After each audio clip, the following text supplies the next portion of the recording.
अगर मैं वर्तमान चुनाव नतीजों के आधार पर कहूं तो जो विपक्ष में बैठे हुए साथी हैं, ये उनके लिए गोल्डन अपॉर्चुनिटी है। इस सत्र में पराजय का गुस्सा निकालने की योजना बनाने के बजाय इस पराजय में से सीख करके पिछले 9 साल से चलाई गई नकारात्मकता की प्रवृत्ति को छोड़ करके इस सत्र में अगर सकारात्मकता के साथ आगे बढ़ेंगे तो देश उनके तरफ देखने का दृष्टिकोण बदलेगा, उनके लिए एक नया द्वार खुल सकता है।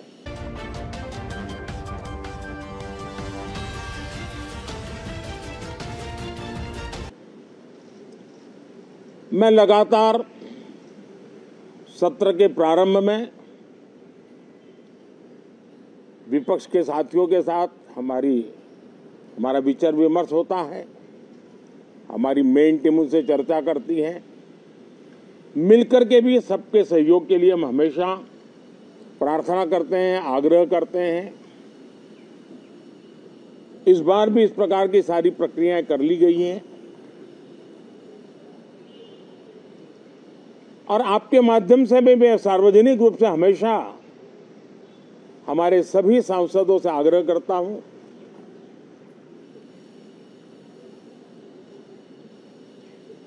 लोकतंत्र का ये मंदिर जन आकांक्षाओं के लिए, विकसित भारत की नींव को अधिक मजबूत बनाने के लिए बहुत महत्वपूर्ण मंच है। मैं सभी माननीय सांसदों से आग्रह कर रहा हूं कि वो ज्यादा से ज्यादा तैयारी करके आएं। सदन में जो भी बिल रखे जाए उस पर गहन चर्चा हो,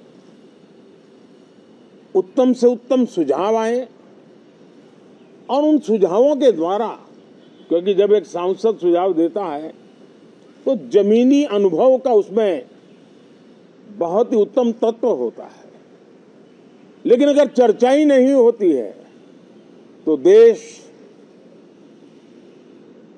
उससे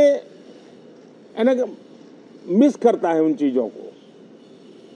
और इसलिए मैं फिर से आग्रह करता हूं, और अगर मैं वर्तमान चुनाव नतीजों के आधार पर कहूं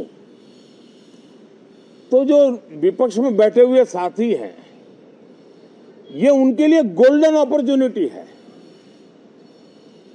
इस सत्र में पराजय का गुस्सा निकालने की योजना बनाने के बजाय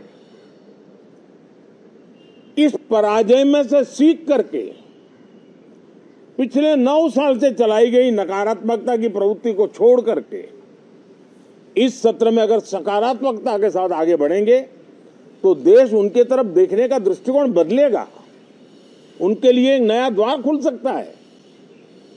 और वो विपक्ष में है तो भी उनको एक अच्छी एडवाइस दे रहा हूं कि आइए, सकारात्मक विचार लेकर के आइए। अगर हम 10 कदम चलते तो आप 12 कदम करके फैसला लेकर के आइए।